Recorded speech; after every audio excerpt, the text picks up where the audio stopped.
And once again today, the United States and NATO officials refused to consider sending combat planes into the air over Ukraine to shoot down Russian planes. The Secretary General of NATO said this. We are not part of this conflict, and we have a responsibility to ensure it does not escalate and spread beyond Ukraine, because that would be even more devastating and more dangerous, with even more human suffering. NATO is not seeking a war with Russia. Allies agree that we should not have NATO planes operating over Ukrainian airspace or NATO troops on Ukrainian territory. Today, Secretary of State Antony Blinken said this. The only way to actually implement something like a no-fly zone is to send NATO planes into Ukrainian airspace and to shoot down Russian planes, and that could lead to a full-fledged war in Europe. President Biden has been clear that we are not going to get into a war with Russia, but we are going to tremendous lengths with allies and partners to provide Ukrainians with the means to effectively defend themselves. And of course, we're seeing every single day their extraordinary heroism, as well as very real results in what they're doing to achieve that. And then President Zelensky said this. NATO has НАТО свідомо ухвалили рішення не закривати небо над Україною.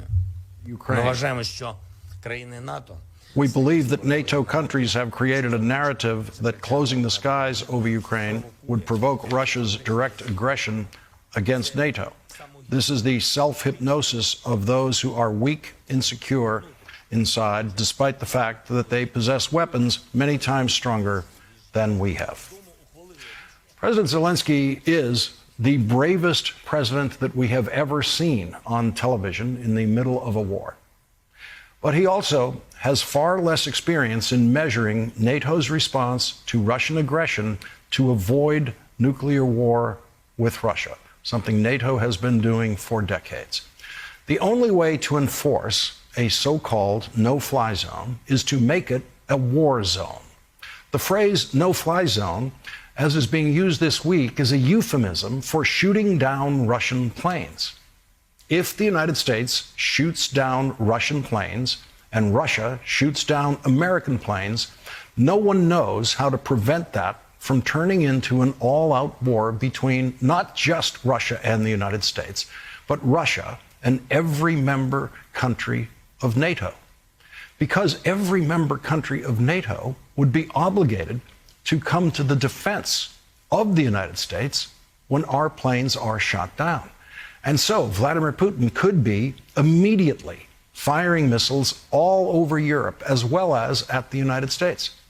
And if Vladimir Putin decides to go nuclear in his response because he's decided he has nothing to lose, you won't recognize London or Paris or Rome after that. You won't recognize New York or Washington, D.C.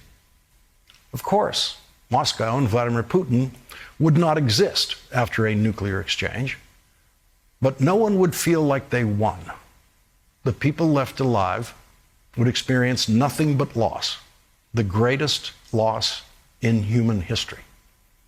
Every president of the United States during the Cold War has stared into that abyss every time a Russian dictator rolled tanks into another country.